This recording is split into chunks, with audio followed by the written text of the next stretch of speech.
Saudara-saudara yang terkasih dalam nama Tuhan Yesus Kristus, selamat pagi. Mari kita beribadah sejenak. Kita menyanyi Bukuende HKBP nomor 17 ayat 1.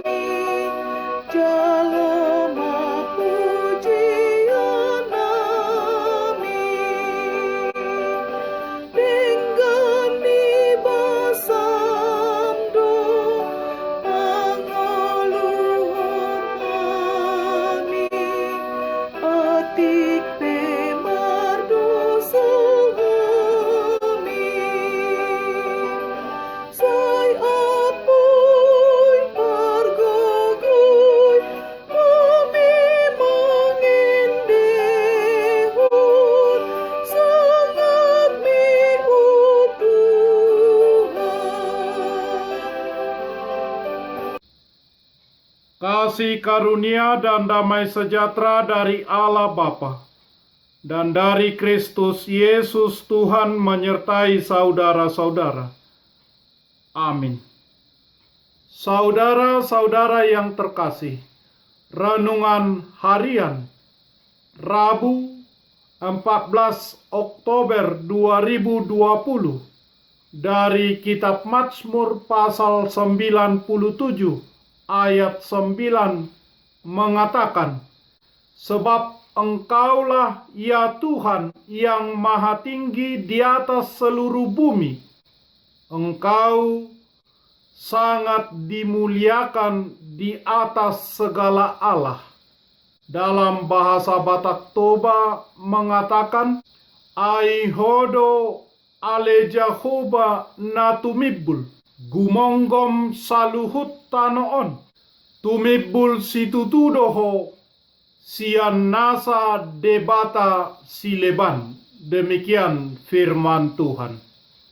Saudara-saudara, suatu kali Soren Kierkegaard, seorang teolog dan filsuf Denmark, menuliskan sebuah perumpamaan tentang masyarakat bebek yang beribadah pada hari Minggu. Mereka mendengarkan khotbah dengan tenang dan khusyuk.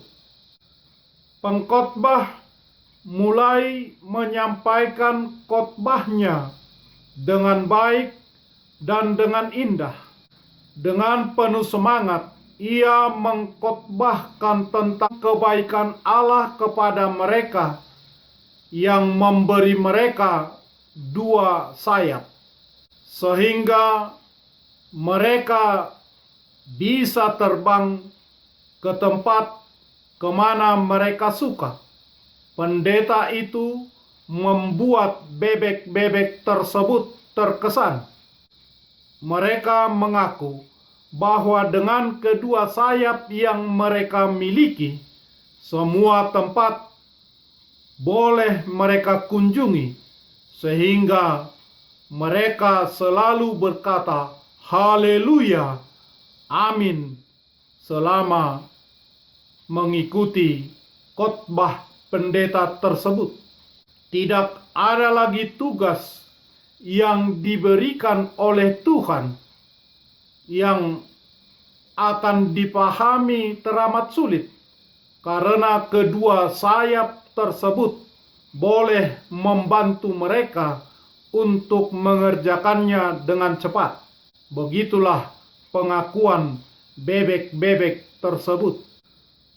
Pengkhotbah tersebut pun menutup khotbahnya dengan kesimpulan, karena pengasihan Allah yang memberi kedua sayap kita, kita dapat mengerjakan segala pekerjaan kita dengan baik, dan kita dapat mengunjungi semua tempat dengan cepat.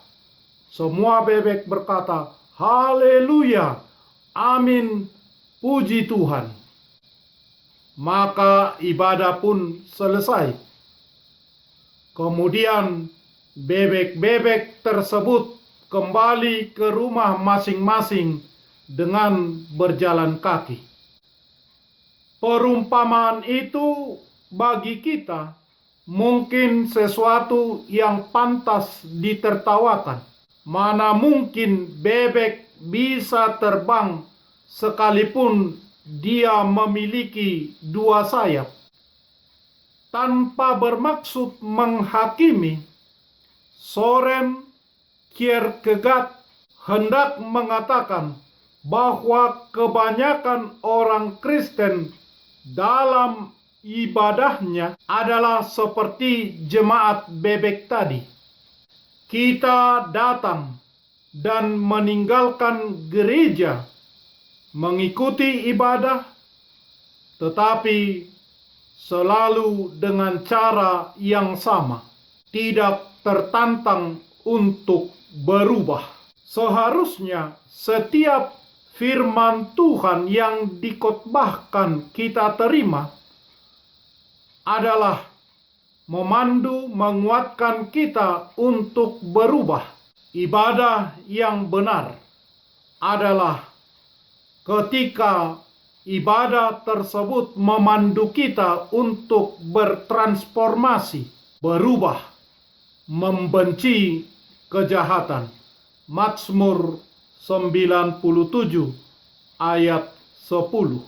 Saudara-saudara, streaming adalah kata yang sering disebut kalangan milenial akhir-akhir ini. Secara harafiah, arti streaming yaitu prosedur pengiriman suatu konten, apakah dalam bentuk suara atau dalam bentuk video terkompres via internet yang lalu diputar secara live tanpa pengguna perlu mengunduhnya lebih dahulu, sehingga pengguna tidak perlu menunggu file terunduh penuh baru boleh dimainkan. Sementara arti live streaming yaitu tipe streaming audio atau video yang ditayangkan secara langsung via internet. Jadi konten dikirimkan ketika direkam yang akan memudahkan penonton melihat atau mendengarkan secara langsung. Ibadah live streaming telah menjadi isu yang menonjol di zaman adaptasi cara hidup baru COVID-19 sekarang ini. Kita datang ke gereja pada hari Minggu atau mengikuti ibadah pada hari Minggu, langsung datang di gereja atau lewat live streaming hanya untuk mendengarkan firman Allah. Jika kita datang hanya untuk mendengarkan firman Allah, hal itu dapat kita lakukan dari rumah saja, seperti dengan live streaming. Kita datang ke gereja bermaksud bertemu dengan Tuhan dan bertemu dengan sesama jemaat yang bersama-sama merindukan Tuhan. Di dalam ibadah minggu tersebut, kita merefleksikan ibadah yang dilakukan oleh para malaikat di sorga. Di dalam doa Bapa kami, Tuhan Yesus mengajar kita berdoa, "Jadilah kehendak-Mu di bumi seperti di surga." Menurut kitab Wahyu pasal 4 dan pasal 5, Yohanes Rasul melihat adanya kebaktian di surga, memusatkan para penyembah yang beribadah kepada Dia yang bertahta di surga. Dia yang duduk di tengah-tengah tahta tersebut, yaitu anak domba Allah yang disembelih, yaitu Tuhan Yesus Kristus. Jadi intisari daripada ibadah jemaat Kristen adalah penyembahan kepada Allah dengan meninggikan karya Yesus Kristus. Kristus adalah pusat dari ibadah Kristen. Karya Allah lah yang harus direfleksikan di dalam ibadah. Lalu manusia memberikan respons terhadap karya itu melalui penyembahannya. Subjek paling dominan di dalam ibadah ialah Allah sendiri. Saudara-saudara, Mazmur 97 digolongkan sebagai Mazmur Raja atau jenis madah Tuhan Raja. Di sini pemazmur mempersonifikasikan Tuhan sebagai Raja yang perkasa. Karena keperkasaan Tuhan sebagai Raja atas alam semesta, maka bumi pun diajak bersorak-sorai dan pulau-pulau bersukacita. Semuanya beribadah kepada Tuhan yang adalah Raja. Sebagai ungkapan kebesaran Tuhan, menyatakan bahwa Tuhan Allah adalah Raja dari seluruh bumi, Raja seluruh ciptaan. Kaspar, Melkior, dan Belsasar, ketiganya orang Majus dari timur yang datang menyembah Yesus, Raja yang baru lahir, dan memberinya hadiah. Mereka mengatakan, "Dialah Raja dari segala raja yang layak disembah dan dimuliakan." Mereka menghindar dari Raja Herodes, raja dunia. Saudara-saudara, raja manakah yang Anda sembah dalam hidupmu? Amin. Marilah kita berdoa. Ya Tuhan Allah Bapa kami melalui Yesus Kristus, terima kasih kami ucapkan kepadamu, karena Tuhan memelihara kami hingga hari ini, melewati masa-masa sulit pandemi coronavirus 19. Kami memohon, berilah kami kesehatan dan segala apa yang kami perlukan untuk hidup sesuai kehendak-Mu.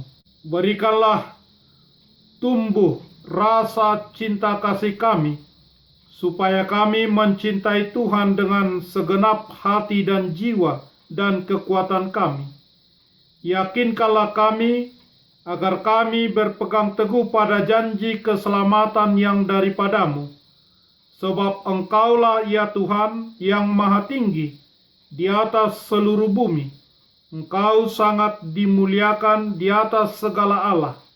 Dengarlah doa kami ini, karena anak-Mu Tuhan Yesus Kristus Tuhan kami. Amin. Marilah kita menyanyi buku nyanyian HKBP nomor 17 ayat 1.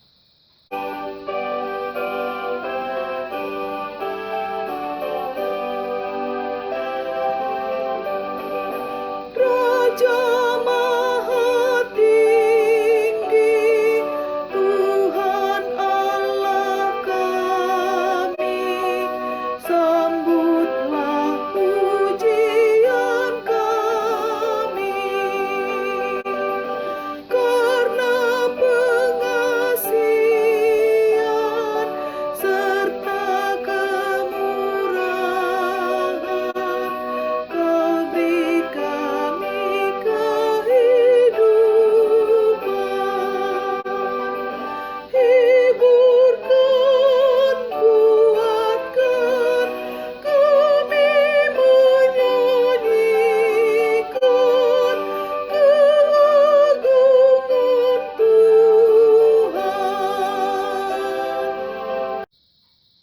Marilah kita bersama-sama mengucapkan doa Bapa kami.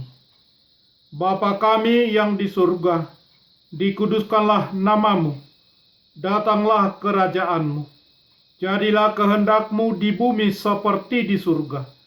Berikanlah kami pada hari ini makanan kami yang secukupnya, dan ampunilah kami akan kesalahan kami, seperti kami juga telah mengampuni orang yang bersalah kepada kami. Dan janganlah membawa kami ke dalam pencobaan, tetapi lepaskanlah kami daripada yang jahat. Karena Engkau punya kerajaan, dan kekuasaan, dan kemuliaan sampai selama-lamanya. Amin. Anugerah Tuhan Yesus Kristus, kasih setia Allah Bapa, persekutuan Roh Kudus, menyertai saudara-saudara. Amin.